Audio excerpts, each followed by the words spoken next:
सन 1865 England में एक गांव के चर्च में एक लड़की जिसका नाम कैथरीन है, उसकी शादी होती है। रात को उसकी नौकरानी एना उसको उसकी सुहागरात के लिए तैयार करती है। काफी इंतजार करने के बाद उसका पति अलेक्जेंडर वहां आता है। वो दिखने में कैथरीन से दुगनी उम्र का व्यक्ति है और उसका परिवार वहां के सबसे बड़े अमीरों में से है, लेकिन कैथरीन एक बहुत गरीब परिवार से है। अलेक्जेंडर उससे कहता है कि ये घर बहुत बड़ा है, तुमको इस घर का बहुत अच्छे से ख्याल रखना होगा, ये साफ रहे और यहाँ बहुत ठंड होती है, तो तुम घर के अंदर ही रहना, बाहर जाने की जरूरत नहीं है। उसकी बात सुनकर कैथरीन उसको बताती है कि उसको बाहर घूमना बहुत पसंद है, बाहर की हवा उसको बहुत अच्छी लगती है। तभी अलेक्जेंडर उसको घर से बाहर निकलने से साफ मना कर देता है और फिर कैथरीन से उसके कपड़े उतारने को कहता है। वो वैसा ही करती है। अलेक्जेंडर लाइट को धीमा करके अपने बिस्तर में बिना सुहागरात मनाए ही सो जाता है। अब रोज उसकी नौकरानी एना उसको उठाती, कपड़े पहनाती, फिर रात को उसके कपड़े बदलती। कैथरीन रोज तैयार होकर घर के अंदर ही बैठी रहती, कभी खिड़की पर, कभी सोफे पर। वो रातों को सो ही नहीं पाती। उसको ये बात खाई जाती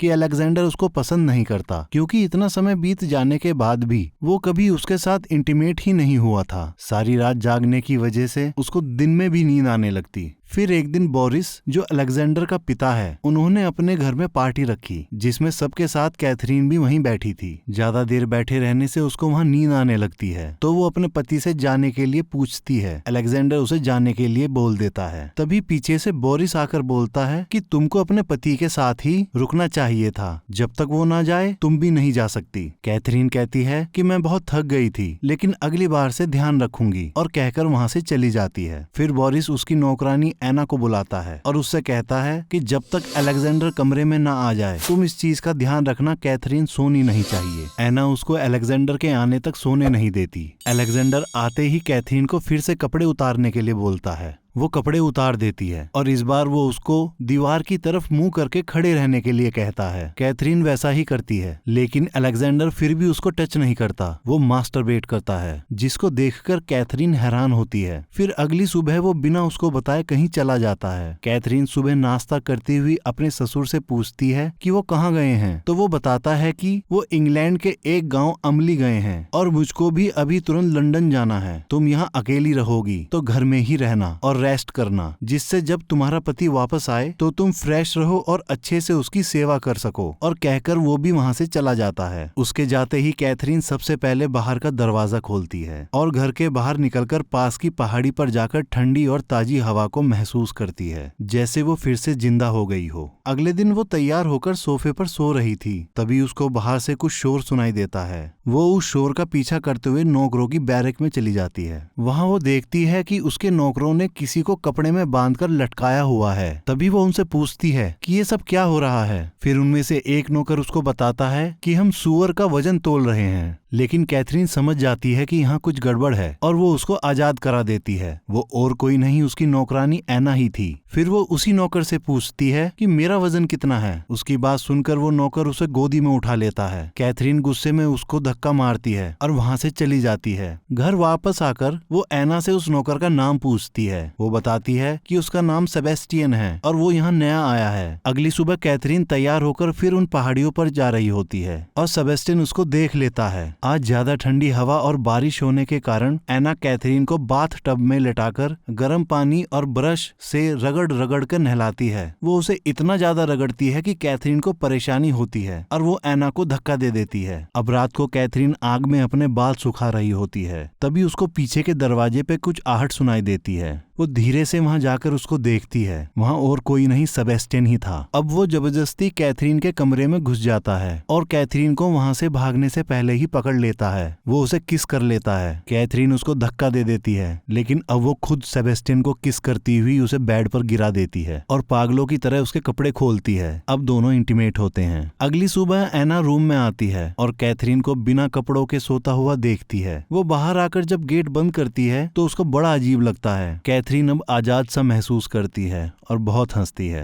अब दोनों रोज इंटीमेट होने लगते हैं। दिन में एक रात एना उन दोनों को इंटीमेट होता हुआ देख लेती है। अगली सुबह उसका ससुर बोरिस वापस आ जाता है। वो दोनों रात में डिनर करते हैं तो वो कैथरीन से पूछता है कि तुम्हारा पति कहाँ है। कैथरीन कहती है कि वहाँ जहाँ आपने भेजा था। तभी वो एना से रेड वाइन मंगाता है। एना बताती है कि वो तो खत्म हो गई है। इस बात को सुनकर बोरिस को बहुत गुस्सा आता है और वो उसको वहीं कुत्ता बनने के लिए बोलता है और वैसे ही वहाँ से चले जाने के लिए कहता है। एना को ना चाहते हुए भी वैसा ही करना पड़ता है। असल में वो रेड वाइन किसी और ने नहीं बल्कि कैथरीन ने ही डिनर से पहले पी ली थी। अगली सुबह एक नौकर बोरिस को कैथरीन और सेबेस्टियन के बारे में सब बता देता है। बोरिस सेबेस्टियन को बहुत मारता है और उसको जंजीरों में बंद करने के लिए कह देता है और फिर कैथरीन के पास आकर उसको इन हरकतों के लिए बहुत जोर से चांटा मारता है। अब वो अगली सुबह कैथरीन को समझाता है कि उसको सुधरना होगा, अपने पति के लिए ही सब कुछ करना होगा, इस घर को संभालना होगा। लेकिन कैथरीन उसको सेबेस्टियन को छोड़ने के लिए कहती है। इस बात पर बोरिस गुस्सा हो जाता है और नाश्ते की प्लेट लेकर अपने कमरे में चला जाता है।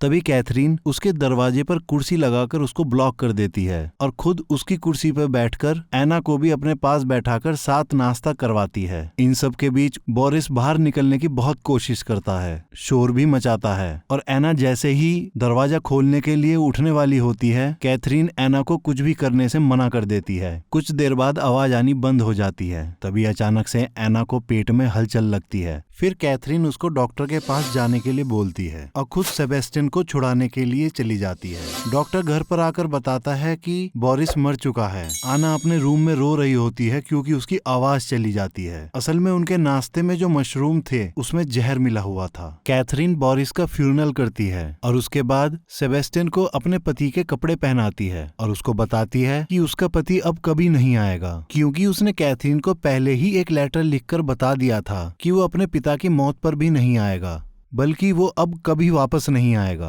अब कैथरीन और सेबेस्टियन बाहर एक दूसरे की बाहों में होते हैं। कैथरीन उसको बताती है कि वो उससे बेइंतहा प्यार करती है और करती रहेगी और उसके लिए कुछ भी कर सकती है। इधर एक नौकरानी एना से कहती है कि तुम परेशान मत हो, तुम्हारी आवाज वापस आ जाएगी। डॉक्टर ने बताया है कि वो मशरूम हार्ड थे जिसकी वजह से बोरिस उन्हें झेल नहीं पाया और उसकी मौत हो गई। फिर एक रात कैथरीन और सेबेस्टियन एक साथ सो रहे थे। तभी कैथरीन को कुछ आहट सुनाई देती है। वो तुरंत खड़ी होकर खिड़की से बाहर देखती है। उसका पति आ गया था। वो सेबेस्टियन को जल्दी से उठाकर छुपा देती है और सब कुछ साफ करके लालटेन जलाकर वहीं बैठ जाती है। अलेक्जेंडर कमरे में आता है और कैथरीन को जगह देखकर सरप्राइज होता है और उससे पूछता है कि तुम रोज रात को 2 बेड लगाकर सोती हो। कैथरीन बताती है, मुझको लगता था कि आप वापस आओगे और थके होंगे तो आपका बिस्तर भी तैयार करके रखती थी। तभी अलेक्जेंडर को वहाँ एक बेल्ट मिलती है जो कि किसी आदमी की थी। कैथरीन कहती है कि ये उसे बाहर मैदान में मिली थी और वो अपने साथ ले आई। असल में वो बेल्ट सेबेस्टियन की थी जो जल्दीबाजी में वहीं छूट गई थी।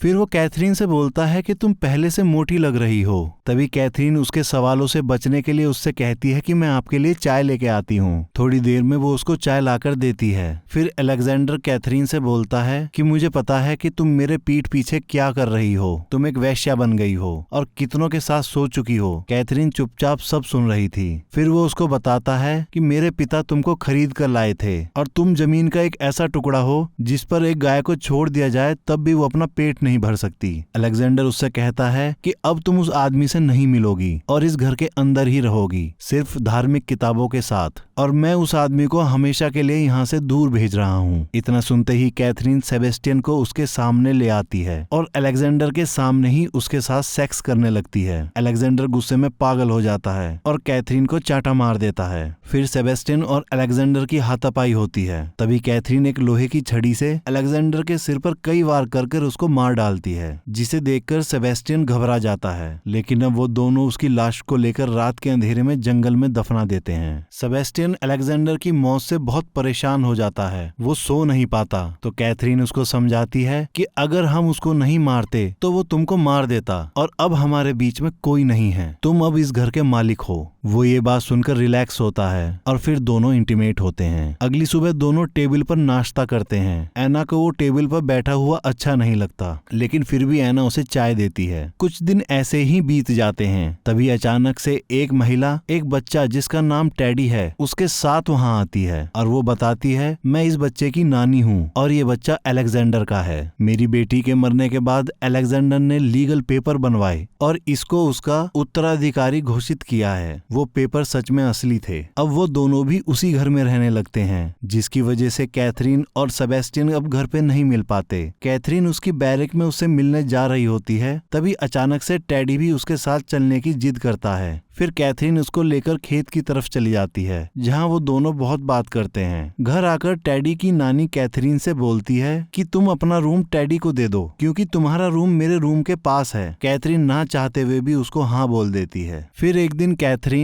शीशे में अपने आप को देखती है तो लगता है कि जैसे वो प्रेग्नेंट है। ऐना उसको अपने पेट पर हाथ फेरता हुआ देख लेती है। अब कई दिन बीत जाते हैं। अब कैथरीन को सेबेस्टियन से मिलने की बेचैनी होने लगती है। वो उससे मिलने उसके बैरिक में जाती है। सेबेस्टियन गुस्से में उसे धक्का दे देता है और बोलता है, जब तक वो बच्चा इस घर में है मैं अंदर नहीं आ सकता, और कैथरीन को वहाँ से भगा देता है। अगले दिन वो सेबेस्टियन को ऐना का पीछा करते हुए देख लेती है। वो उसके पीछे भागती है, लेकिन टेडी बीच में आकर उसे रोककर अपना खेल दिखाने की जिद करता है। तभी कैथरीन उसको जोर से डांट देती है। टेडी रोता हुआ वहाँ से भाग जाता है। कुछ देर बाद उसकी नौकरानी आकर बताती है कि टेडी कहीं नहीं मिल रहा। तब वो और उसके घर के सभी लोग टेडी को ढूंढने निकल जाते हैं। सेबेस्टियन भी उसको ढूंढ रहा था। तभी उसको टेडी एक झरने के ऊपर बैठा हुआ मिलता है। उसको वहाँ बैठा देख सेबेस्टियन के मन में शैतान जाग जाता है। इधर घर पर सब लोग उदास होते हैं। तभी सेबेस्टियन टेडी को बेहोशी की हालत में उठाकर लाता है और बताता है कि ये झरने के पास था और अब इसका शरीर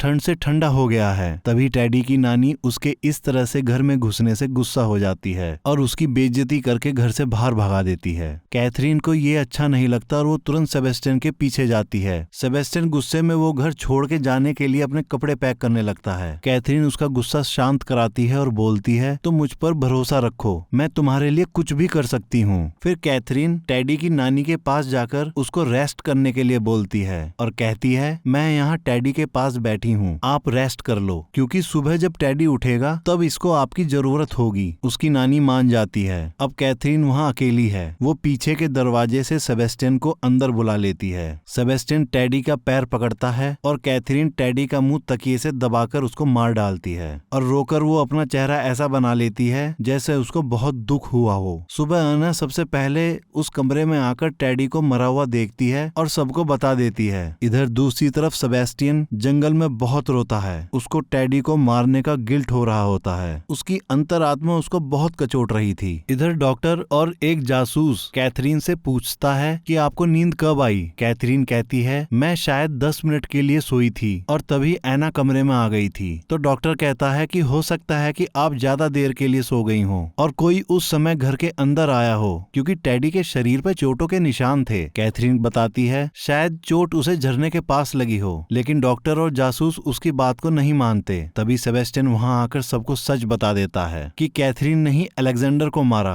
अपने ससुर को जहर भी मशरूम में इसी ने दिया और जब इस बच्चे को मार रही थी तब मैंने ही उसके पैर पकड़े हुए थे और इसने ये सब इसलिए किया जिससे हम साथ रह सकें। कैथरीन उसकी बात सुनकर उसकी सारी बातों से इनकार कर देती है और कहती है कि ये झूठ बोल रहा है। ये सब इसने और ऐना ने किया है, क्योंकि सब लोगों को पता है ऐना ही जंगल में जाकर मशरूम लाती थी और ये रोज उसके पीछे जाता था और मेरे ससुर के मरने से एक दिन पहले उन्होंने इसको बहुत ज्यादा मारा था। टेडी तो मुझे मेरे बच्चे जैसा था। और कहती है कि ऐना से पूछ लो। तभी ऐना को बुलाया जाता है। ऐना के सामने कैथरीन अपने पेट पर हाथ रख लेती है, क्योंकि वहाँ सिर्फ ऐना जानती थी कि कैथरीन प्रेग्नेंट है और इसी वजह से वो कुछ भी नहीं कहती। ऐना और सेबेस्टियन को हथकड़ी लगाकर वहाँ से जेल ले जाते हैं। अब सब लोग कैथरीन को अकेला छोड़कर वहाँ से चले जाते हैं, क्योंकि एकदम से वहाँ इतनी मौतें हुई थी, कोई वहाँ रुकना नहीं चाहता था। अब कैथरीन हमेशा की तरह तैयार होकर अपने सोफे पर आकर बैठ जाती है, जहाँ वो अक्सर बैठा करती थी। वो सच में प्रेग्नेंट थी, जिसकी वजह से उसका पेट बाहर निकलने लगा था और कहानी यहीं खत्म हो जाती है।